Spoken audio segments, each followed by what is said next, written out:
Hi, I'm Peter Cowan, the Bee Whisperer.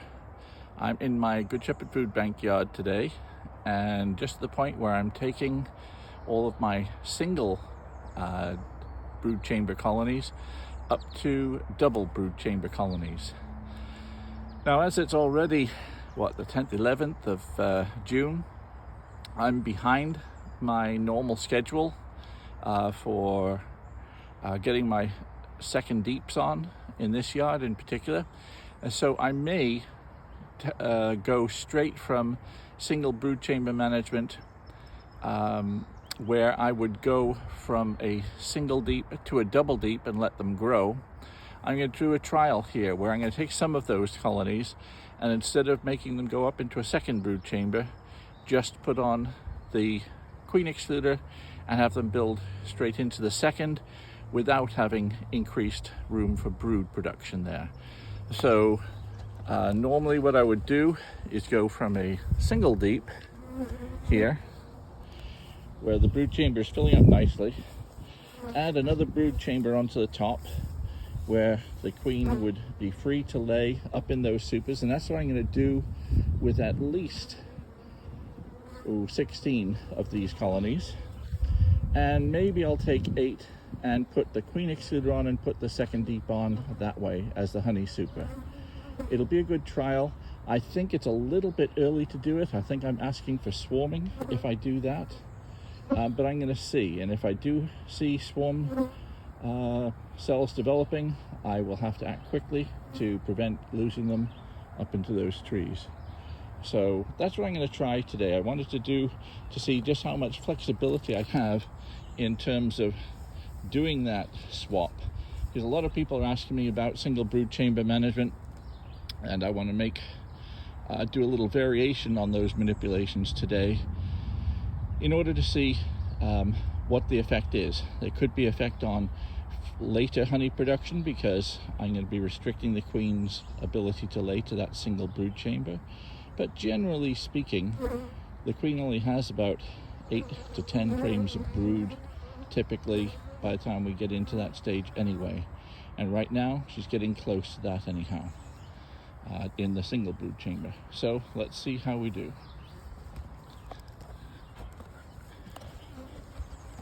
I've got a whole load of supers ready to go on.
The other thing I'm going to point out here is that normally when I'm doing single brood chamber management, what I will have when I'm adding my second deep, I would put on 2 frames of foundation, frame of honey, drawn comb in the 4, honey, and 2 more foundation.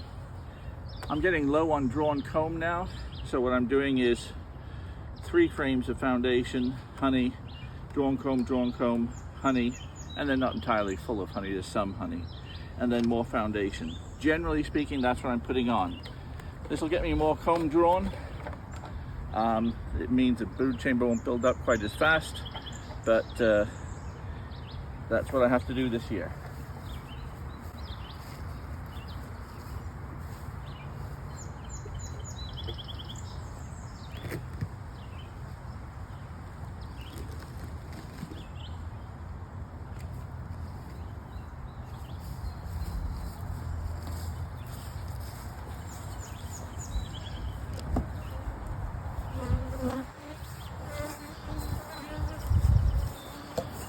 colonies are pretty full of bees. From the top it looks like about 7 frames being occupied.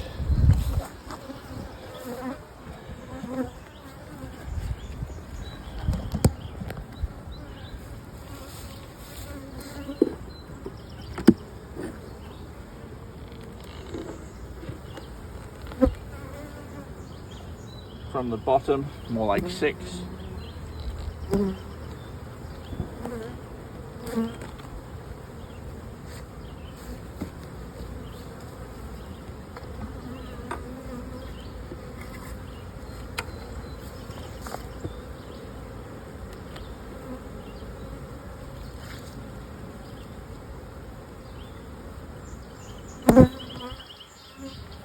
But I've got to get a move on.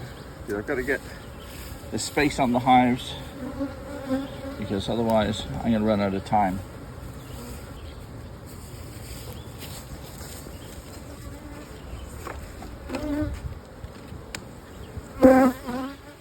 This colony is full right up.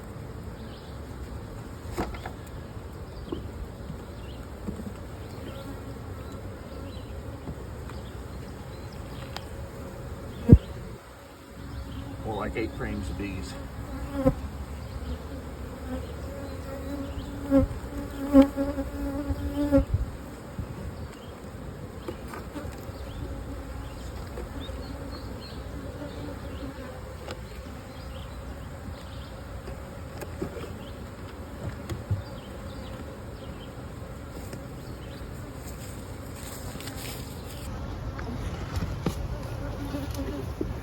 My normal priority, well right now my priority is getting nukes ready for my customers. But these colonies, if I don't get a super on right now, I'll fall behind getting them ready, and that will mean I'll have swarms. So rather than having swarms, take a couple of hours out of making nukes just to get these built up.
So normally here, going from single brood chamber to double back to single again, it really depends on when the honey flow is and how long the honey flow is going to last. Right now I wanted to try it a bit earlier than I did last year in order to take advantage of the earlier June honey flow, where we have a mixture of things like we've got a lot of black locust and a number of trees still in bloom right now. The white clover is just starting to get going, and that usually starts to peak around the 20th of June, near the equinox, which is when I would normally try to go from double brood chamber to singles. So about 10 days from now is when I plan to shake all the bees from the upper brood chamber down into the lower brood chamber and then put the queen excluder on. Some of these other hives, I'm just going to confine the queen to the bottom brood chamber and take it right away and see how it goes. My feeling is that if I restrict the queen too early and you can't let her get going and let rip get all the eggs laying out of her system during the peak time, then there's a distinct possibility that swarming could follow. Right now the queen will have unlimited space to lay eggs. We've got all the space above, a little bit of space below, that she'll be able to lay eggs as fast as she possibly can for the next 10 days. And then it's time to restrict everything. They'll rearrange the brood chamber down here and start backfilling any brood area here. When it emerges within 21 days, that's going to get backfilled with honey. This will become my first honey super.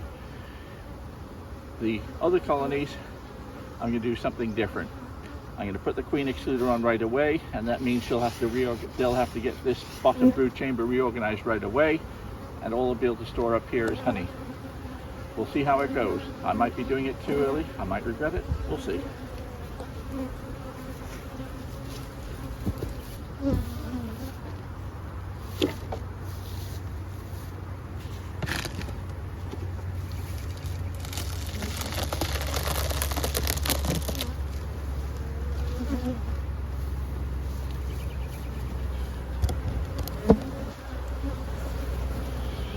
See, we're getting some honey storage in here already. Honey on the outside few frames there, honey there. Have to keep ahead of the game. That's why I'm doing a bit of variation. When you've got multiple hives, you can afford to do a little bit of experimentation, which is the best way to find out what is the best thing to do in your yards in the long term. That and watching videos and seeing what other people are doing. And that's another reason why I'm varying what I'm doing from one group of bees to another. Because if I'm not doing some experimentation, I'm just telling you what other people are doing. But what I do all the time, what use is that? You want to keep on checking things out. This is full of bees, look at that.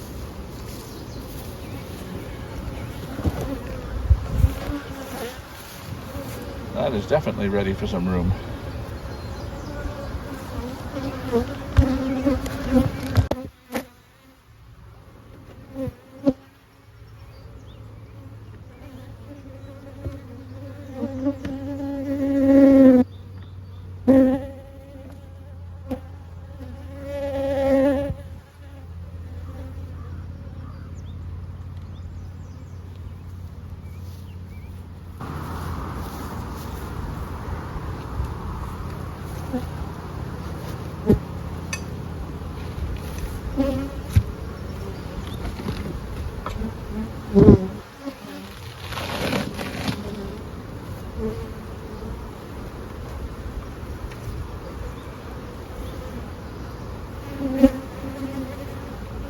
Another reason I'm getting these supers on now is that I'm finding this year it's being hard to control swarming. Even though I'm giving bees room, there's still a tendency that they're wanting to build up and swarm. So I'm making absolutely sure with this yard I'm giving them as much room as I can, as quickly as I can, because it's a yard that I don't get to all the time. It's not like my backyard hive, which I can see to at very short notice.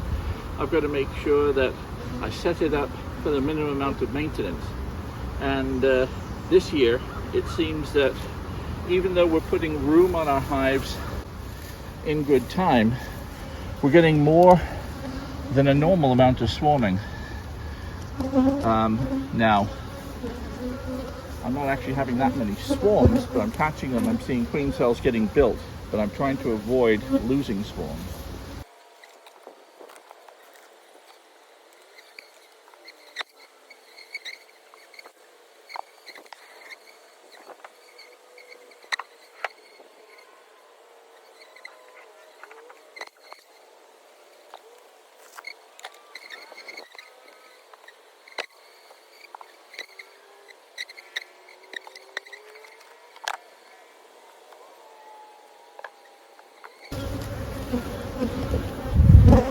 Okay, so these are the ones I'm going to do my early single brood chamber management on. So let's see how we go.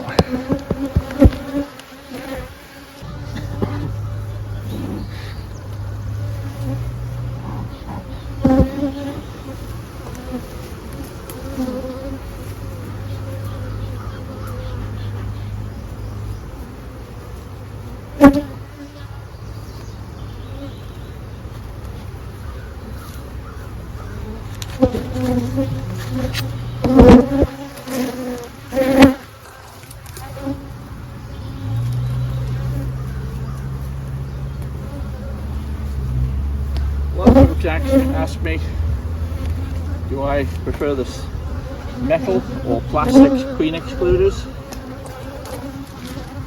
I guess they just don't want to watch my video about queen excluders, whether they're honey excluders or queen excluders. I've got a good video on that, but in my personal opinion, it doesn't matter at all whether you use a plastic one or a metal one. Both have their advantages and disadvantages. So, queen excluder going on, and honey super. So this is now strictly a honey super, not a brood chamber.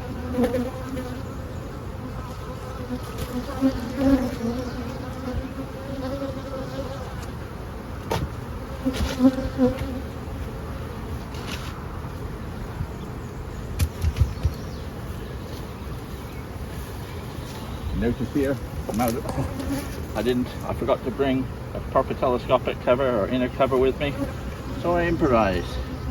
Great thing about beekeeping is the improvisation works really well. I've got a queen excluder weighing down a foam board here,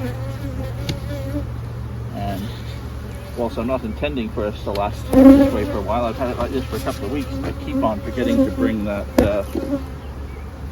extra top with me. In fact, I've got a few hives like this. Put the queen excluder on. Improvisation.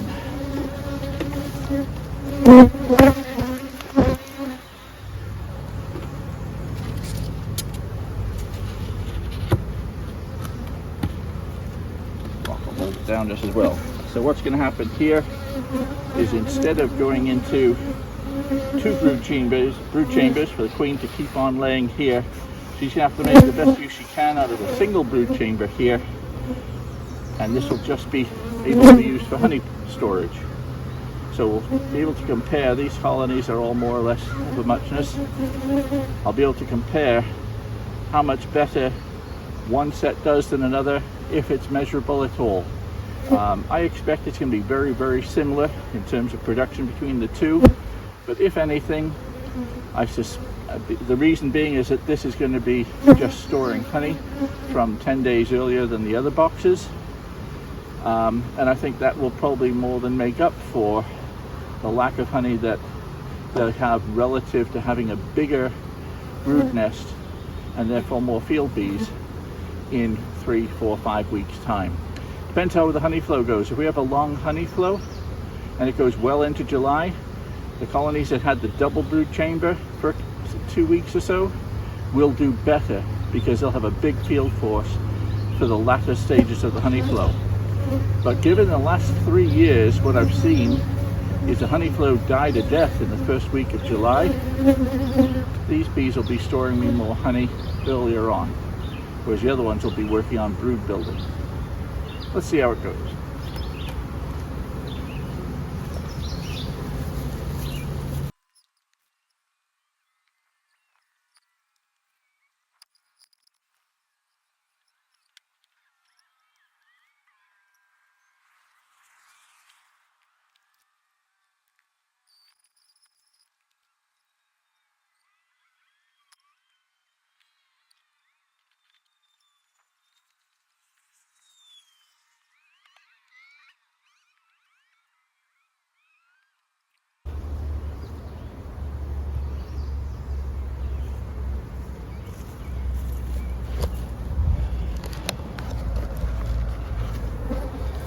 Okay, so we are set up. Single brood chamber management in 8 hives. Still at double brood chambers for the other 16. Let's keep our fingers crossed and see how it goes.